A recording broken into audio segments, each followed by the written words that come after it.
So we are here today with Margaret Reif, who's running for controller. I'm here today with Olivia and Katie, who will be conducting the interview. So we just have a couple questions to get the ball rolling. So what is the role of the controller and why is it so important to you? So the role of the controller is essentially the fiscal watchdog for community finances.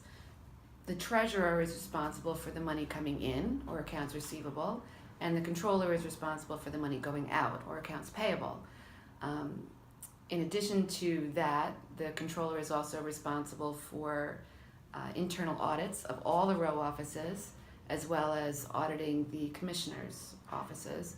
And along with the treasurer, the controller would also have a seat on the county retirement board. And what do you feel you would bring to the position? With the background in economics and finance, I'm a numbers person.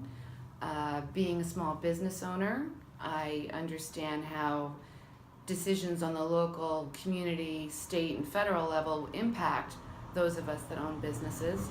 I'm also a mother of kids in the school district, in the school system, so I understand the impacts that community decisions have on that as well.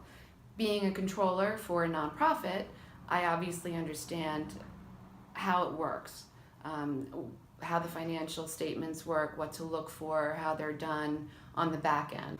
So is there anything that you would like to change in the Chester County Controller's Office? Given the fact that Chester County is a community with 500,000 people and a budget of $500 million, it's important for this to be the controller's full-time position. So I'd like to see that change made in our community. But I also understand that coming into a position like this, it's important to watch, listen, learn, understand what's going on. You can't come in saying, I'm going to change everything right out of the gate. There's perfectly well-qualified staff already in place. The commissioners are also a great resource.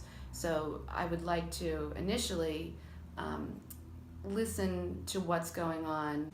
How does the role of controller affect the larger community? The role of controller is important to everybody in the community because they are specifically overlooking the finances that impact the entire community. Particularly in light of the fact that we are going to probably be facing substantial both state and federal budget cuts coming up. The young, the poor, the disabled, the elderly, they all rely on the money that comes from the state and federal governments. And if that money is taken away, we're going to have to work very closely with the staff and the commissioners to determine ways that we can protect all the resources that are being provided. When you hurt those programs, there's a ripple effect that ultimately comes back on the county. If I'm so fortunate as to earn their vote and become the controller for the county, I will bring energy and enthusiasm and passion to the job the way I do with everything else that I get involved with.